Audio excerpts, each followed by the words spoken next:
Senhor Jesus, mais uma vez estamos aqui reunidos em Teu nome para dar seguimento às nossas tarefas de reflexão. Hoje, do Evangelho segundo o Espiritismo de Allan Kardec. Agradecemos, Senhor, a Tua presença, a presença dos mentores espirituais que nos ajudam nessa tarefa e também rogamos, Senhor, que Tua bênção e a Tua paz possam envolver a todos nós aqui presentes, encarnados e desencarnados, e também os companheiros do grupo que não puderam chegar até a reunião na noite de hoje, onde quer que eles estejam, que eles possam, Senhor, receber as emanações do Teu Espírito maravilhoso. Também rogamos pela nossa casa, nosso lar, nossa família, nossos parentes, amigos, vizinhos e todos aqueles que nos são mais caros. Também, Senhor, pelas nossas saúdes, pela saúde dos nossos familiares, e de todos aqueles que nos são caros.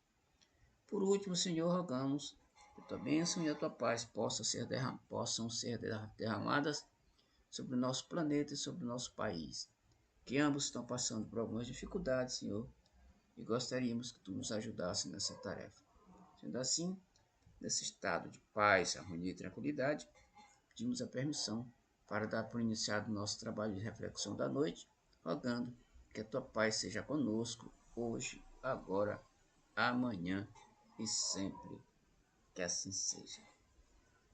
Bom, hoje nós vamos continuar com o capítulo do livro dos Evangelhos segundo o Espiritismo. Não ponhais a candeia sob o alqueire. Item, carregar sua cruz, quem quiser salvar a vida, perdê-la. Item 17.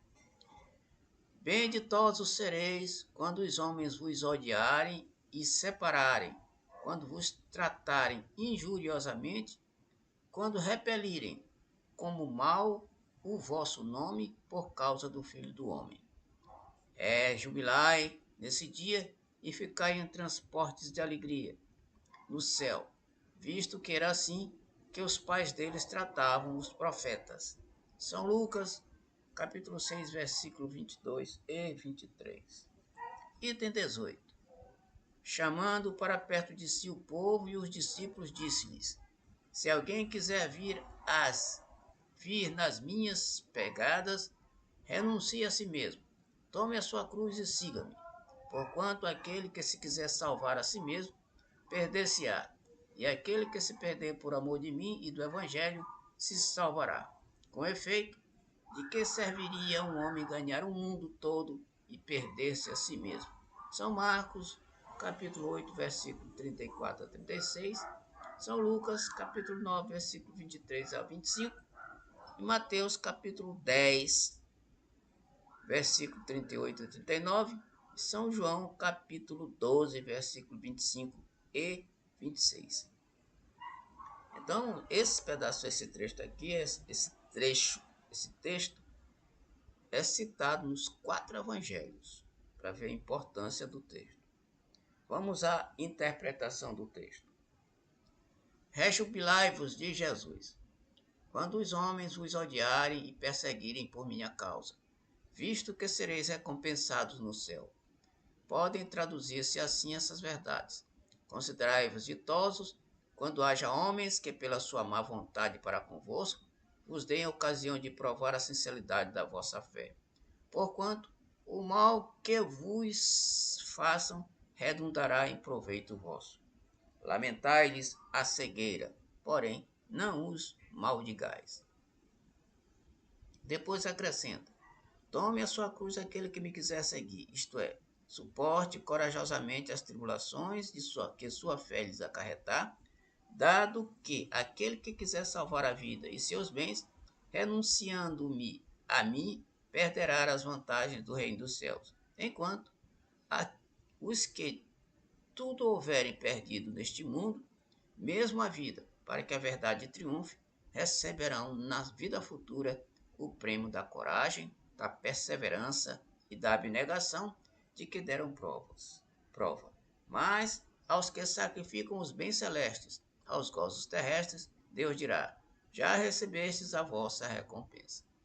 Bom, esse pedacinho aqui fala a respeito da perseguição que muitas pessoas, exemplo, religiões ou religiosos perseguindo religiosos. Não existe religião mais perseguida do que a nossa. Todo lado que a gente vai tem alguém perseguindo ou tem alguém desacreditando, chamando-nos de adeptos do demônio. Mas Jesus está dizendo aqui que aqueles que nos perseguirem, né, por conta da nossa religião, que nós seremos bem-aventurados. Por quê?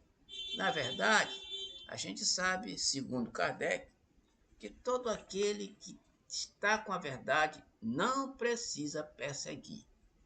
Exemplos de perseguições contra adeptos de outras igrejas, nós conhecemos muitos, em especial a Igreja Católica na época da Inquisição, em que os adeptos de outras religiões ou de outras crenças, ou adeptos de outras ideias, diferentes das ideias da igreja, eram condenados. Muitas vezes eram julgados e condenados. E essa condenação, muitas das vezes, redundava em queima dos corpos, crucificação, prisões, perseguições, etc, etc, etc. Então, quem está com a verdade, repito, não precisa perseguir. Precisa perseguir. Assim como a Igreja Católica, e hoje, não só a católica como a evangélica, nos perseguem à torta e à direita, nos sites, nos livros, nos artigos, todos eles arranjam um pretexto para criticar nós que somos adeptos da doutrina espírita, porque eles têm raiva daquilo que nós acreditamos. E por incrível que pareça, a gente não está nem aí para eles. Eles critiquem, podem criticar, né? A gente não está preocupado com o que eles dizem de nós, não. Porque nós sabemos que tudo aquilo que a doutrina espírita nos fala é uma grande parte da verdade que eles não querem ou não conseguem perceber. Porque se eles conseguissem perceber, na verdade, eles não estariam lá na igreja deles e também os seus fiéis estariam em outros rumos, em outras religiões. Muito bem. Alguém quer comentar este pedacinho? Não, tá claro. Tá claro. Muito bem. Então vamos continuar. Aliás, vamos começar a partir de agora um novo capítulo. Capítulo 25. Buscai e achareis. Ajuda-te o céu e que o céu te ajudará. Este é o primeiro item deste capítulo. Item 1. Pedi e vos dará. Buscai e achareis. Batei a porta se vos abrirá. Porquanto quem pede recebe, e quem procura acha, e aquele que bate a porta abre-se-á. Qual o homem dentre vós que dá uma pedra ao filho que lhe pede pão? Ou se pedir um peixe, dar-lhe-á uma serpente? Ora, se sendo maus como sois, sabeis dar boas coisas aos vossos filhos, não é lógico que, com mais forte razão, vosso Pai que está nos céus, dê os bens verdadeiros ao que lhes pedirem. São Mateus, capítulo 7, versículo de 7 a 11. Vamos explicar a explicação de Kardec sobre esta passagem. Do ponto de vista terreno, a máxima buscai e achareis é análoga a esta outra. Ajuda-te a ti mesmo, que o céu te ajudará. É o princípio da lei do trabalho e, por conseguinte, da lei do progresso. Porquanto o progresso é filho do trabalho, visto que este põe em ação as forças da inteligência. Na infância da humanidade, o homem só aplica a inteligência à cata do alimento, dos meios de se preservar das intempéries e de se defender dos seus inimigos. Deus, porém, lhe deu a mais há mais do que outorgou ao animal, o desejo incessante do melhor, e é esse desejo que o impele à pesquisa dos meios de melhorar a sua posição, que o leva às descobertas, às invenções, ao aperfeiçoamento da ciência, porquanto é a ciência que lhe proporciona o que lhe falta. Pelas suas pesquisas, inteligência se lhe engrandece, o moral se lhe depura. As necessidades do corpo sucedem às do espírito. Depois do alimento material, precisa ele do alimento espiritual. É assim que o homem passa da selvageria à civilização. Mas bem pouca coisa é, imperceptível mesmo, em grande números, o progresso, em grande número deles, o progresso que cada um realiza individualmente no curso da vida. Como poderia então progredir a humanidade sem a pré-existência e reexistência da alma? Se as almas se fossem todos os dias para não mais voltarem, a humanidade se renovaria incessantemente com os elementos primitivos, tendo de fazer tudo, de aprender tudo. Não haveria nesse caso razão para que o homem se achasse hoje mais adiantado do que nas primeiras idades do mundo, uma vez que a cada nascimento todo o trabalho intelectual teria de recomeçar. Ao contrário, voltando com o progresso que já realizou e adquirindo cada vez alguma coisa a mais, a alma passa gradualmente da barbárie à civilização material e desta à civilização moral. Bom, aqui ele está dizendo que o trabalho é uma fonte de progresso. Além de ser fonte de progresso, é uma lei divina. E a gente não pode viver sem um trabalho. Não pode viver de jeito nenhum sem trabalho. Aliás, não estou falando só do trabalho remunerado. Eu estou falando do trabalho que a gente faz diariamente sem ser remunerado. A gente trabalha, por exemplo, muito dentro da nossa casa, fazendo algumas coisas, sem ser remunerado. Tá? Mas Kardec nos adverte de que toda ocupação útil é trabalho. Então nós estamos reunidos aqui hoje, nós estamos ocupados. E essa ocupação que nós estamos, que está acontecendo conosco, é uma ocupação útil. Se é uma ocupação útil, é trabalho. Só não é remunerado, pelo menos materialmente falando. Mas pode nos ser remunerado espiritualmente, porque nós estamos estudando, refletindo e engrandecendo o nosso conhecimento. Sendo assim, a gente está evoluindo. Então, a gente pode evoluir tanto trabalhando remuneradamente quanto não remuneradamente. Aliás, nós temos dois tipos de trabalho: o trabalho material e o trabalho espiritual. O trabalho material é aquele que a gente faz, né, sem ser remunerado, e aquele que a gente faz também sendo remunerado. E existe o trabalho espiritual, que é aquele que a gente se esforça para adquirir conhecimentos, colocá-los em prática, a fim de que a nossa moral, né, o nosso espírito, evolua um pouco mais daquilo que a gente está. Então, é importante que a gente observe que o trabalho não é nenhuma maldição. Pelo contrário, é algo que nos vai fazer desenvolver o raciocínio, desenvolver intelectualmente e desenvolver moralmente. E o trabalho intelectual vai fazer com que as nossas dificuldades tendem a ser diminuídas à medida em que nós vamos evoluindo intelectual e moralmente. Por isso, a tecnologia está muito avançada por conta do trabalho intelectual da humanidade. Desde o início, de lá para cá, já houve um grandes avanços, e hoje a tecnologia está tão avançada que a gente se surpreende com as coisas que estão acontecendo atualmente. Então, minhas amigas, é muito bom trabalhar, tanto no que diz respeito ao material, quanto no que diz respeito ao espiritual. Porque o próprio Jesus disse: dai a César o que é de César e a Deus o que é de Deus. César, trabalho material, e a Deus, trabalho espiritual. É este o nosso objetivo. Comentários?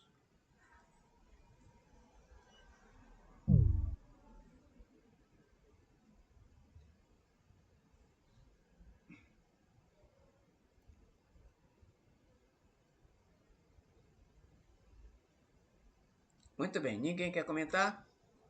Então, nós vamos continuar mais um pouquinho. Marlene parece que caiu, saiu. Mas vamos aguardar que ela deve estar entrando de novo. Vamos ao item número 3. Se Deus houvesse... Marlene entrou de novo. Quer comentar, Marlene, o texto anterior? Eu me perdi aqui, mexendo aqui. Depois eu continuo. Tá bom, beleza. Tá certo. Então vamos lá, item 3. Se Deus houvesse isentado do trabalho o corpo do homem, seus membros se teriam atrofiado. Se houvesse isentado do trabalho da inteligência, seu espírito teria permanecido na infância, no estado de instinto animal. Por isso é que lhe fez do trabalho uma necessidade e lhe disse: procura e acharás, trabalha e produzirás. Dessa maneira, serás filho das tuas obras, terás delas o mérito e serás recompensado de acordo com o que hajas feito. Então, o texto 3 está dizendo que todo trabalho tem uma recompensa. Né? E a recompensa pode ser material e a recompensa pode ser espiritual. Então, a gente desenvolve tanto intelectualmente quanto espiritualmente, já falei, e a tendência nossa é aumentar, é adquirir mais conhecimento, adquirir mais inteligência, a fim de que a gente possa evoluir com mais facilidade. A gente já evoluiu tanto em inteligência que, que as coisas estão acontecendo assim, tão rápido, as informações estão aparecendo tão rápido, que às vezes a gente não tem a capacidade de assimilar tanta informação. Porque hoje o celular, o computador, tem uma tal de inteligência artificial por aí que está bombando, como dizem assim, está bombando. E essa inteligência artificial está ajudando na vida de muita gente. Muita gente. Então, a ciência está aí para que a gente possa usufruir dela. Então, quando a gente quer buscar alguma coisa, a gente tem que ir atrás. Né? Buscar e achareis. Todo aquele que procura, tem um ditado popular, aquele que procura, acha. E quando a gente sai procurando coisas importantes para as nossas vidas, no trabalho material e no trabalho espiritual, nós estamos de acordo com o que diz a lei divina. Porque a lei divina, o objetivo da lei divina para conosco é evoluir. Evoluir sempre. Reencarnar, né? E evoluir constantemente. Para que a gente não volte mais para este planeta, que é um planeta de provas e expiações, onde predomina, repito, o mal em grande escala. Por isso, as complicações, as guerras, os ódios, as raivas, as contendas, as brigas, por conta da nossa imperfeição, que ainda é muito grande. Mas, graças a Deus, daqui a algum tempo, todos nós, indistintamente, sairemos deste peso que é a imperfeição. Mas, para que isso aconteça, é necessário que a gente busque, que a gente trabalhe incessantemente para que a gente se sinta leve e não volte, repito, para cá, para este planetinha que é meio complicado. Comentários? Certo. Eu vou comentar tirando meu exemplo. Eu sempre ralei, acho que desde que eu me conheço por gente que eu trabalho em casa, ajudando minha mãe, depois, sempre, eu nunca.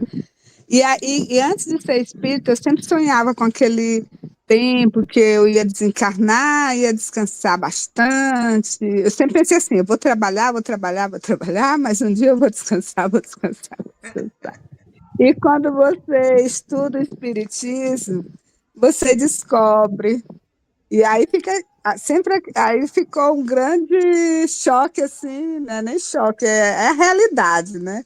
Não tem esse tempo de sombra, de comodismo, de ociosidade. O trabalho, Deus nos criou para nos movimentar sempre. Então, é, para você ter mérito, você tem que ralar em todos os aspectos, né? Você não pode parar. Tanto se isolar é uma forma de preguiça também, que muita gente se isola para não ter que se relacionar, para não ter problemas. E muitas questões materiais mesmo, as pessoas têm preguiça mesmo. Então, a gente descobre que nada é de graça. Você tem que ter mérito. Hoje eu já entendo isso, né?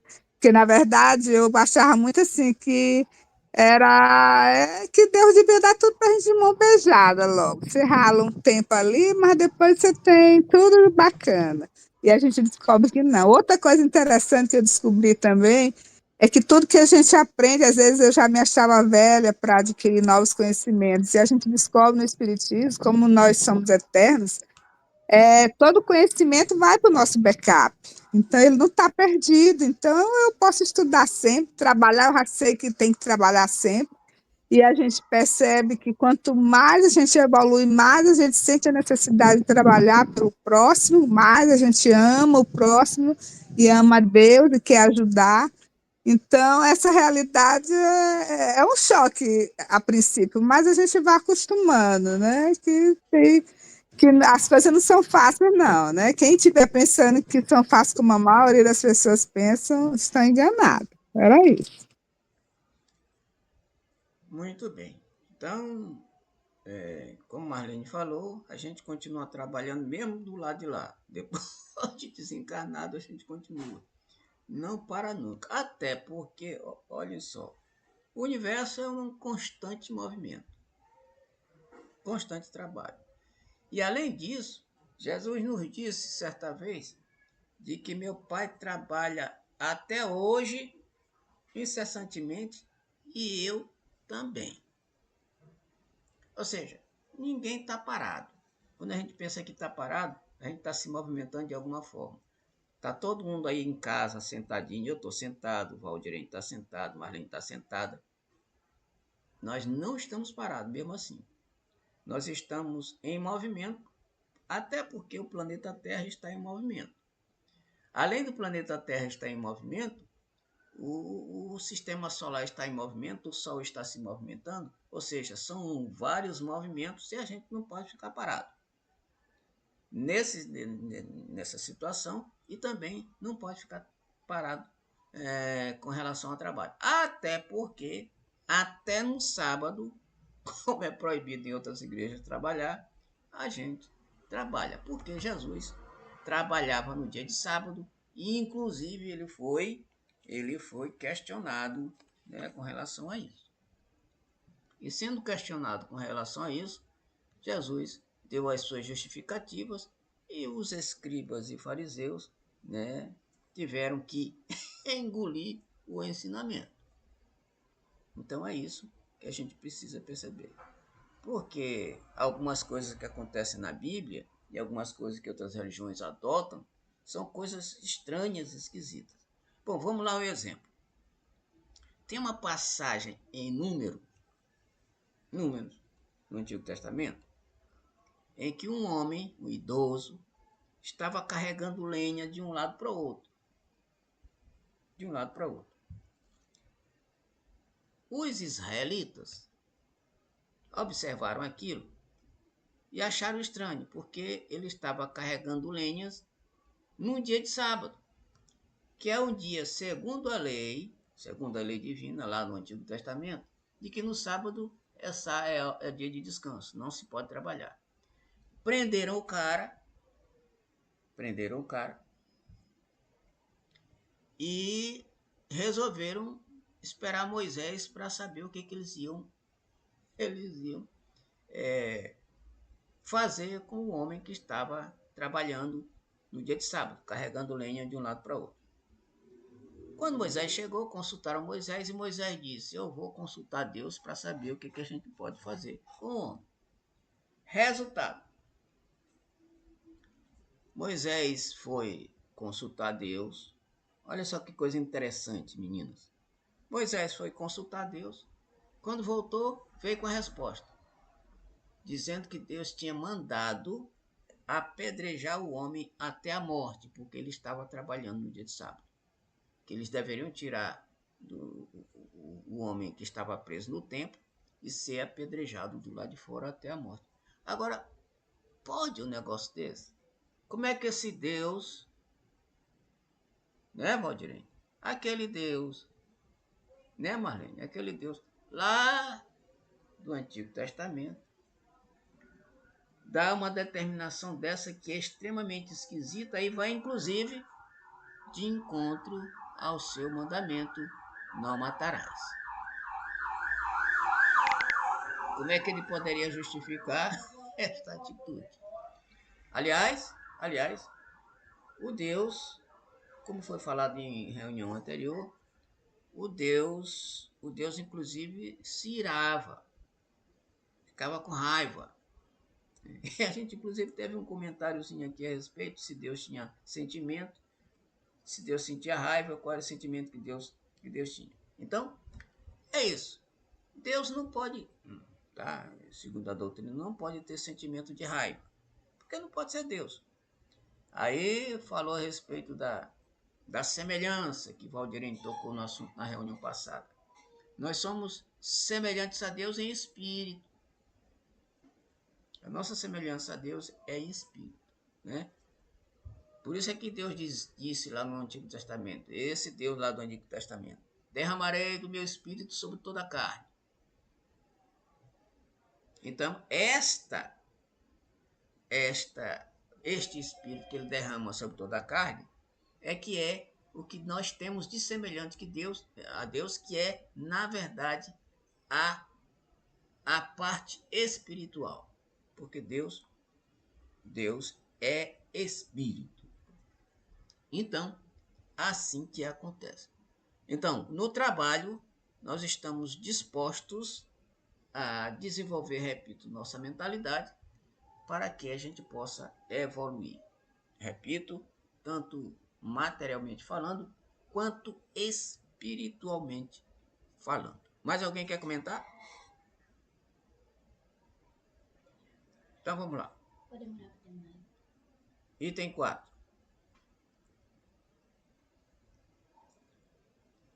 Em virtude desse princípio, é que os espíritos não acorrem a poupar o homem ao trabalho das pesquisas, trazendo-lhe já feitas e prontas a ser utilizadas, descobertas e invenções, de modo a não ter ele mais do que tomar o que lhe ponho nas mãos, sem o incômodo sequer de abaixar-se para apanhar, nem mesmo o de pensar. Se assim fosse, o mais preguiçoso poderia enriquecer-se e o mais ignorante tornar-se sábio, à custa de nada, e ambos se atribuírem o mérito do que não fizeram. Não, os espíritos não vêm isentar o homem da lei do trabalho, vêm unicamente mostrar-lhe a meta que ele cumpre atingir e o caminho que a ela conduz, dizendo-lhe: anda e chegarás, toparás com pedras, olha e afastas tu mesmo. Nós te daremos a força necessária se a quiseres empregar. O Livro dos Médiuns, segunda parte, capítulo 26, números 291 e seguinte. Bom, aqui, o que o texto está dizendo é o seguinte, que os espíritos nos ajudam, mas não nos dão a coisa pronta. Por exemplo, eles nos dão a ideia. Vamos supor que eles nos inspiram a ideia. E essa ideia nós vamos desenvolver essa ideia até chegar àquilo que nós chamamos de objetivo daquela ideia, ou seja, a realização daquela ideia. Só a ideia, na ideia o homem vai desenvolver a ideia, vai trabalhar essa ideia e às vezes essa ideia traz muita dedicação, muito trabalho sobre a ideia para que ele possa chegar àquilo que ele está imaginando. A gente tem o exemplo de Thomas Edison, o inventor da lâmpada. Aqui tem uma lâmpada aqui, né? Vocês estão iluminados com lâmpada. Em que ele teve a ideia e dessa ideia ele começou a ir atrás, né? Como é que ele poderia inventar lâmpada e tal. Já tinha ideia na cabeça, começou a desenvolver, foi usando materiais, dezenas de materiais, centenas de materiais, até chegar aquele que realmente ele trouxe a vitória da ideia. Ou seja, teve a ideia, mas teve que ter méritos para chegar ao seu objetivo. Então, com o mérito, sim, o camarada pode se dizer que realmente trabalhou para aquilo. Tudo acontece com a gente do mesmo jeito. Se a gente é acometido de uma doença, o que a gente faz? Né, Val? Né, Marlene? O que a gente faz? Vai procurar alguma forma de mudar essa situação. Se a gente está em dificuldade em qualquer área, o que a gente faz? A gente vai procurar ajuda, de alguma forma. Aí a gente procura ajuda de especialista, procura ajuda em livros, procura ajuda com amigos, procura ajuda psicólogos, parará, até que a gente resolva a situação, ou pelo menos diminua o peso daquela situação. Porque se a gente ficar parado, né, a gente não vai atingir o nosso objetivo, que é ficar bom daquela situação, por exemplo, daquela enfermidade. E aí, quando a gente quer alguma coisa melhor no trabalho, por exemplo, comprar uma casa, comprar alguma coisa, material, o que a gente tem que fazer? A gente vai ter que estudar para poder trabalhar, e depois de trabalhar, com muito tempo depois de trabalho, a gente vai ter a condição de comprar uma casa, um carro, sei lá, um terreno, um livro, sei lá, qualquer coisa. Mas a gente precisa, né, suar a camisa para atingir os nossos objetivos. E quando a gente atinge os nossos objetivos com o nosso próprio suor, a gente dá muito mais valor do que se a gente receber tudo de mão beijada. Quando a gente recebe de mão beijada, a gente joga fora com mais facilidade. Com muita facilidade, diga-se de passagem. Por isso é que os espíritos estão em nossa volta, nos inspiram, repito, mas não nos entregam pronto, porque senão a gente fica preguiçoso e mal acostumado. Comentários? Eu achei muito, muito interessante essa parte que disse assim: nós te daremos a força necessária se a quiseres empregar. E lembrando que a irmã Marlene falou, né, que ela pensava, tipo assim, tem muita gente também que pensa, depois dos 30, depois dos 40, a gente não aprende mais nada, né? Tem muita gente que pensa assim. Eu comecei a estudar o técnico de enfermagem primeiro com 32 anos, que eu terminei. Fiz o técnico de enfermagem. Não foi fácil. Depois eu me formei como enfermeira com 45. Na minha turma, eu era a mais idosa, o resto tudo menina de 19, 20, 22, e eu com 45 anos me formei. E o melhor de tudo isso é que quando você consegue, por exemplo, formei, aí você vê que, poxa, mas eu vou aprender agora outra coisa. E aí você vai aprendendo. Daqui a pouco você tem tanto conhecimento, porque você não se limitou não, eu tô desse jeito, já tenho essa idade, eu não vou mais aprender. Depois disso, durante a época que eu estava fazendo quimioterapia, eu falei, eu não vou ficar parada da minha cabeça, porque você fica pensando na doença, Isso. em quem morreu, e só chega essas ideias para a gente. Ah, fulano morreu disso, fulano morreu daquilo. E aí você fica pensando, eu também vou morrer. Eu digo, não, eu não vou mais botar essas coisas na minha cabeça. Nunca mais assisti televisão, assim, nada de que relaciona à doença, e comecei a empregar minha mente de outra forma. Eu digo, eu vou aprender outras coisas. Nesse período fiz pós-graduação, depois eu falei, eu vou aprender artesanato, aprendi macramê, bordar eu já sabia, tudo que o povo ia me dizendo para ocupar a minha mente, para mim não pensar na doença em si. E agora eu estou no outro desafio de novo, o senhor falando da inteligência artificial. Eu também estou estudando, meu filho me deu um link, para me aprender a trabalhar com a inteligência artificial, com o chat GPT, e aí tem hora assim que eu fico totalmente, como diz o jovem, bugada, porque é muita informação na minha cabeça, mas eu sei que eu não posso parar, porque se eu parar, eu vou enferrujar. E aí, mente desocupada é a oficina do diabo. É tudo que não presta na mente da gente quando a gente fica sem fazer nada, né? Então, assim, essas palavras dizem assim que os mentores, os amigos espirituais, eles nos dão força, eles nos dão ideia e eles nos dão força. Quantas vezes começa um bordado? Essa semana eu terminei de fazer um bico de toalha de macramê que eu desmanchei ela várias vezes. Teve hora assim que eu não vou mais desmanchar isso aqui. Aí do nada vinha aquela ideia, tu tá fazendo errado, faz desse jeito. Entendeu? Eu já tinha feito várias vezes errado do mesmo jeito, fazia dava errado, fazia dava errado. Aí veio aquela voz assim, lá, tá fazendo errado, tenta de outro jeito. Aí eu tentei de outro jeito, deu certo. Então, nós temos amigos, temos suporte espiritual que nos incentiva a gente não desistir, a gente continuar, né? A gente está sempre pronto para mudar, nós sempre somos capazes de mudar de profissão, mudar de saber, aprender mais coisas, caminhar novos caminhos, aprender novas metas. E o melhor de tudo é que todo esse conhecimento que nós adquirimos não vai ser perdido. Ele não se encerra quando nossos olhos fecham nessa vida. A gente continua aprendendo, aprendendo. Isso é maravilhoso. E é maravilhoso saber que nós não estamos sozinhos. Seja qual área que a gente queira começar, o que a gente quiser aprender, a gente sabe que a gente tem suporte espiritual. O senhor falando do Thomas Edison, da lâmpada, ele tentou 1000 vezes para dar certo.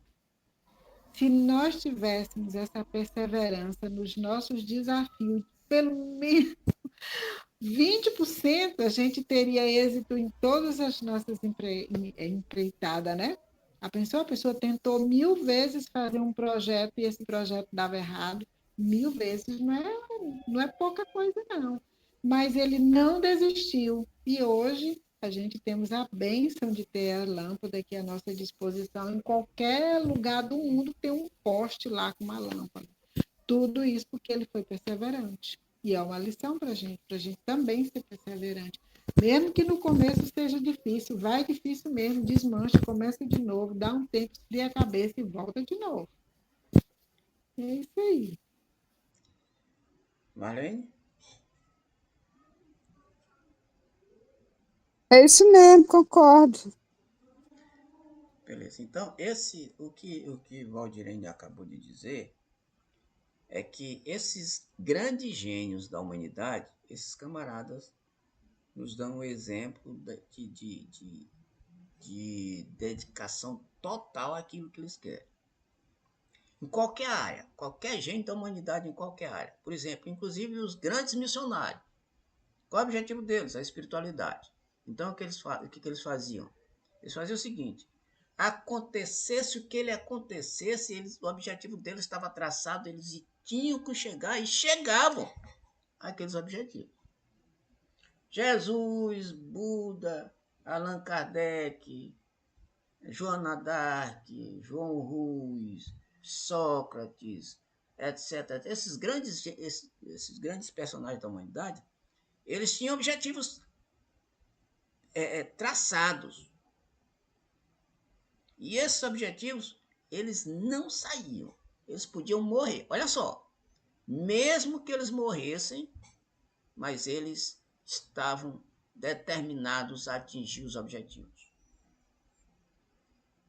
Por isso é que Paulo dizia, não sou eu que vivo, mas é o Cristo que vive em mim.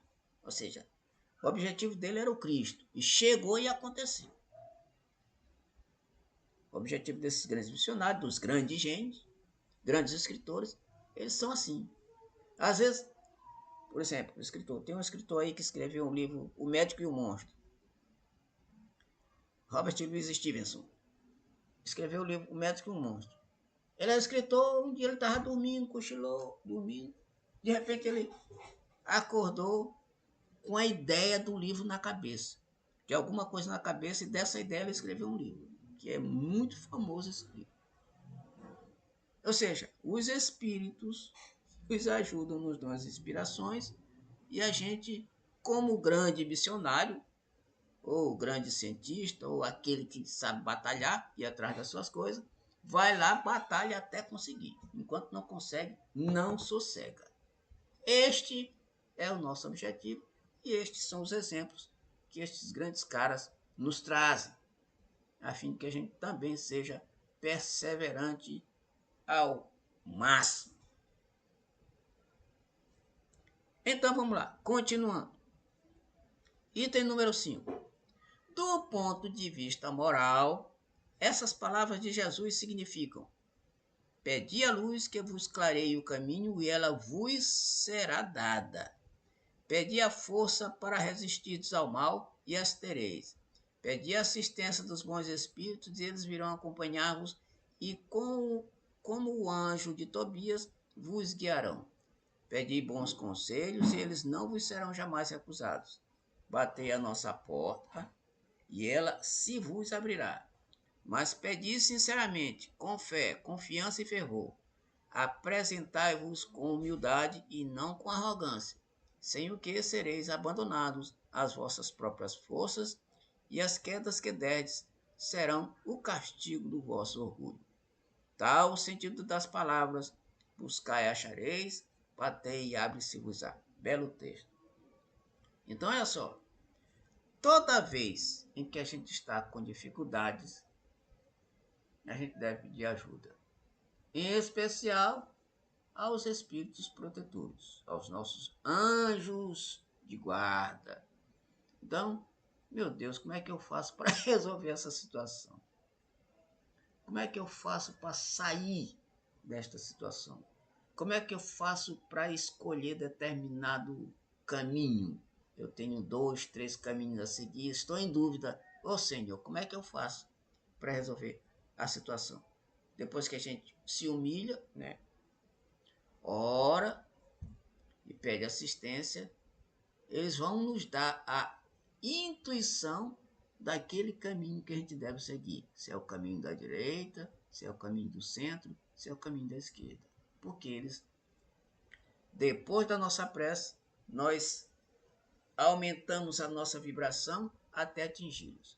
E essa vibração chega até eles e eles mandam para nós as intuições, e aí a gente tem que ir atrás, né, daquilo que eles nos intuíram.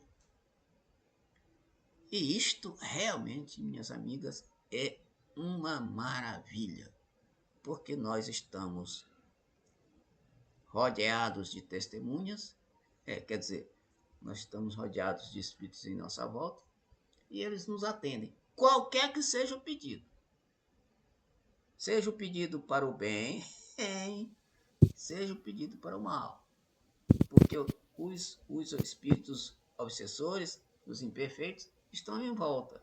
Se a gente pensa numa coisa ruim, eles já se aproveitam, já se aprumam, né? Porque a gente pediu, né? Buscar e acharei, né? Assim, a gente pediu e eles já dão a intuição de como a gente vai praticar aquela coisinha não muito boa, não muito certinha, não é um caminho muito reto. Até porque, olha só, Nós somos tentados o dia todo, todo dia. As tentações estão em volta. E no momento que a gente pensa numa tentação dessas que a gente gosta muito, né? O que acontece? A gente pensa, aí já aparece logo um para dizer assim para nós, ó, essa coisa boa também, quero te ajudar. Porque quando ele diz que quer ajudar, porque ele também participa. Entenderam? Os espíritos imperfeitos e também os espíritos superiores, eles participam, eles ajudam e eles participam da nossa glória e da nossa derrota, os imperfeitos. E aí eles começam a intuir, não, tu faz por aqui, tu faz assim, ó. Não deixa ninguém ver isso assim, assim, assim, porque por aqui é mais interessante, etc, etc. E aí a gente vai escutando, vai se afinizando com aquela ideia, vai se afinizando, aí acaba realizando o pedido ou a intuição, a inspiração do Espírito. Então, Irmão, diga. eu já pedi, assim, eu já fiz uns pedidos tão loucos para Deus, Sim, tão diga. louco, que se eu contar, vocês não... Ó, eu já pedi roupa, Hum, roupa, eu já pedi calçado, sim, eu já pedi emprego. sim. Essa da roupa foi quando eu fui ser evangélica, eu não tinha roupa para ir para a igreja. E aí um dia eu ouvi o pastor dizendo que a gente tinha que pedir as coisas para Deus. Eu depois eu quero uma roupa, eu quero roupa para mim para a igreja, roupa decente. Irmãos, em torno assim de 15 dias que eu estava fazendo esse pedido, eu ganhei tanta roupa, praticamente nova, roupa assim nova, muita roupa boa. Eu já pedi emprego e eu já recebi o emprego. Uma vez eu trabalhava vendendo panela em Macapá. E aí o pastor disse que a gente tinha que pedir para Deus as coisas. Eu digo, pois eu vou começar a pedir. Aí ele disse que era para a gente pedir com fé. Eu digo, é com fé, pois pronto. Cheguei no outro dia, olha a minha inocência. Isso foi de noite, de manhã eu peguei o panfleto, né, o livro que tinha as panelas, entreguei para o dono eu digo, eu não vou mais vender panela. Fui para casa e passei a orar 3 vezes ao dia. Eu queria um emprego. Agora, olha só a minha ingenuidade que Deus atende pela misericórdia dele. Eu queria um emprego que eu trabalhasse na sombra, que eu falasse pouco e que eu ganhasse bem. Eu ainda fiz esse, tinha que ser na sombra, eu tinha que falar pouco, E porque ganha vender não muito. falava demais e ganhasse bem. Detalhe, eu não tinha profissão, não tinha nenhuma especialização, eu não tinha nem o ensino médio completo, morava em Macapá, não conhecia 4 pessoas. Estava com os 2 meses que tinham chegado em Macapá e ainda morava de favor na casa de outra pessoa e vendia panela. Você acredita? Acredito. E aí passou-se uma semana, o emprego não apareceu, eu já estava preocupada. Aí na segunda semana, meu irmão, o que eu vou contar para vocês assim, é Deus. Nessa época não tinha celular. A gente tinha telefone de vizinho, né? E como minha família era daqui do Maranhão, e só eu em Macapá, então onde eu chegava, eu procurava fazer amizade com quem tivesse telefone para me dar, para minha família se precisasse falar comigo, né? Uhum. E aí, quando foi, já estava indo já para as 2 semanas que eu tinha feito esse pedido, não tinha mais o que comer. E eu disse, mas eu não vou vender panela de novo, porque Deus vai me dar um emprego nessa condição. O telefone tocou, e aí a vizinha disse, ei, teu nome é Valdirene? Eu disse, ela disse, já tem um moço querendo falar contigo aqui. Eu digo, comigo, um homem? Ela disse, um homem quer falar contigo. Aí eu fui lá. Alô? Aí o moço, seu nome é Valdirene? Eu digo, sim, é. Ele disse assim, olha, eu digo, o que, que o senhor quer? O que foi? Eu pensei que logo fosse alguém daqui do Maranhão. Eu disse, não. Tem 5 dias que eu sonho com seu nome e com esse número de telefone. E eu vou lhe dizer, eu preciso de uma pessoa para gerenciar uma loja no Iapoque. E eu pedi para Deus me iluminar. E eu tenho 5 dias que eu sonho com seu nome, com esse nome, com esse número de telefone. Eu nunca tinha visto esse homem. E ele nunca tinha me visto. Sabe onde era que ele estava? Em Fortaleza. Eu estava em Macapá, no Amapá. Credo. Aí não Muito foi bem. coisa assim de Deus. Certo. Foi. Que Deus Foi. não tem nem como dizer que não foi. Aí eu disse assim: olha, moça, o senhor me dá 2 dias para pensar? Ele disse: 2 dias não, mas eu ligo até amanhã. Amanhã eu ligo de novo. Porque eu estou precisando voltar. Minha loja é no Iapoque, eu estou vindo comprar mercadoria, mas a hora que eu voltar, eu já preciso deixar uma pessoa na loja, porque eu preciso voltar para aqui, para Fortaleza.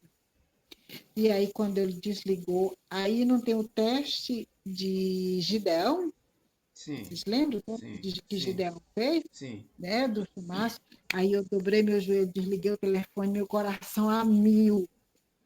Aí dobrei meu joelho e disse: meu Senhor, será que essa é a porta que o Senhor está me abrindo? Senhor, será que essa é a porta?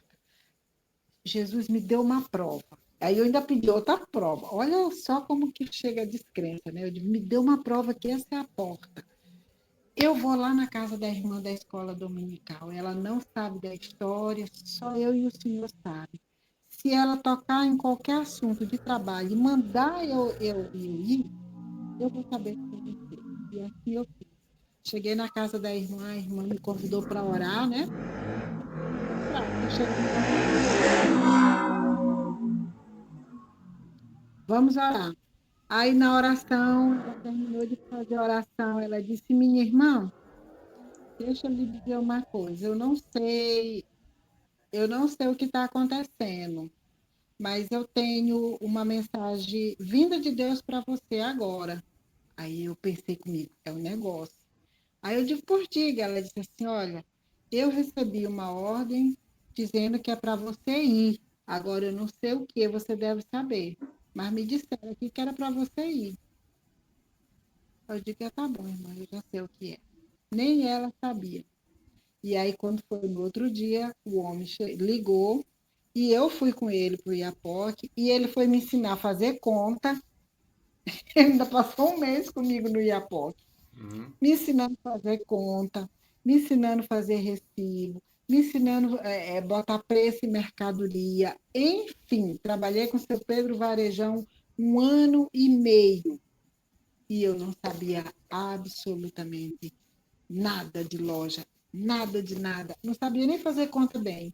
Então, assim, quando a gente pede com fé para Deus e aquilo ali faz bem para a gente, está dentro dos planos de Deus, ele diz sim imediatamente, ou ele diz sim daqui a pouco, ou ele se cala e diz assim: tenha paciência, daqui mais na frente eu vou dizer um sim, mas que ele dá uma resposta, ele dá. Ele sempre dá uma resposta para a gente. A gente que às vezes a gente quer uma resposta para ontem, né? No meu caso foi rápido, mas tem pessoas assim que demora, mas sempre vem a resposta quando a gente pede alguma coisa para Deus, assim, com aquela fé inabalável, ele sempre dá a resposta. Ele usa vários meios, mas a resposta chega para a gente. Com E é certeza. isso. Com certeza. Marlene, algum comentário? Não, é isso mesmo. A gente pede, pede. Quando não acontece, a gente já entende que é porque não é para ser, né? Eu peço muito. E às vezes, gente, não acontece. Aí eu digo: não é para ser. Outra coisa boa virá no futuro. E é aquela fé de que a gente tem que fazer a nossa parte também, né? Não é só pedir, não. Tem que ralar, como a gente falou ainda agorinha. Pede, rala. Ah, não deu. Eu pedi, eu ralei, não aconteceu. Vou continuar lutando. Mas não vou me revoltar e ter certeza de que Deus sabe o que é melhor para mim. É isso. Por falar nisso, eu me lembrei, esse pede, pede, pede, e não aconteceu, me lembrei. Aqui tem um livro do Divaldo chamado Luz do Mundo, Espírito Amélia Rodrigues, em que Jesus fazia as curas, né? Aleijado, cego, etc, etc, todo mundo.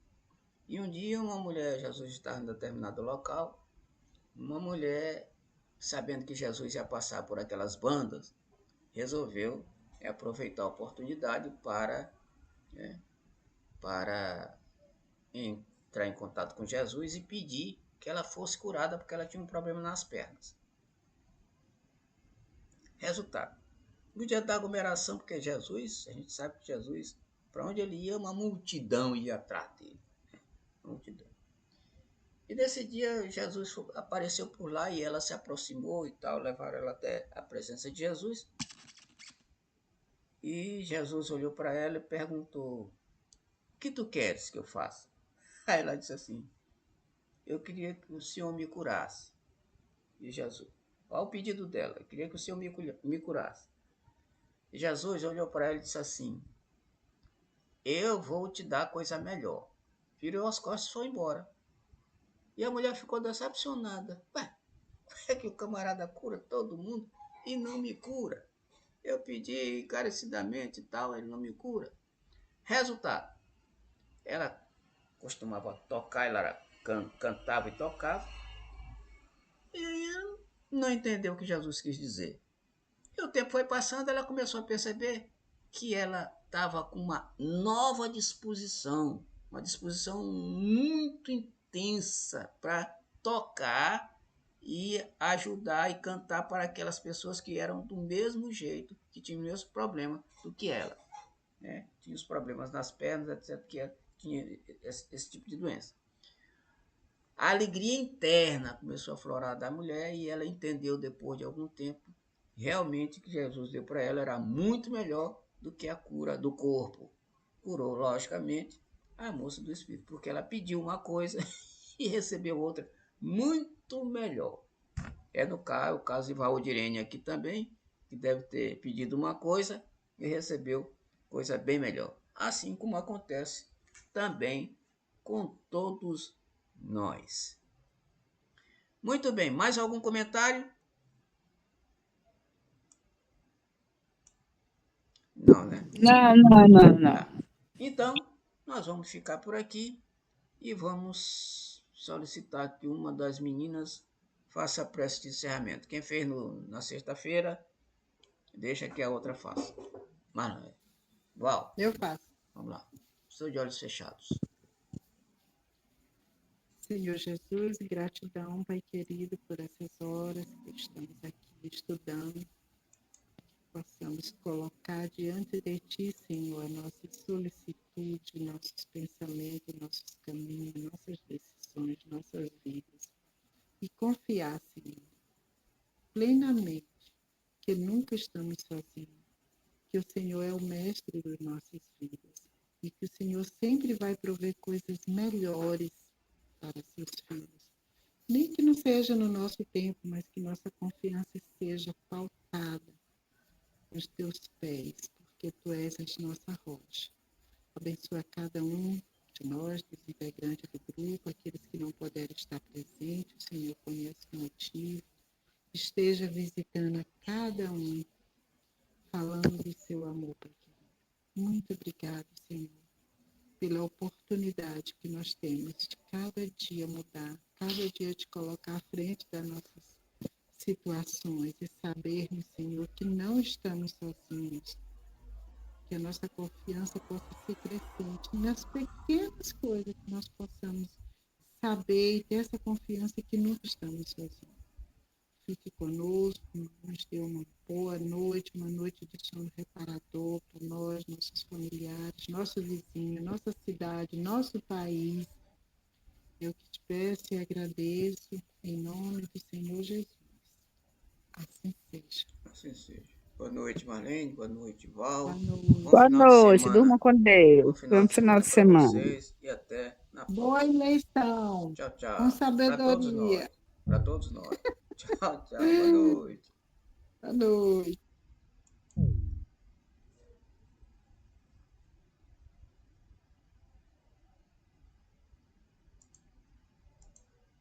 Nicole.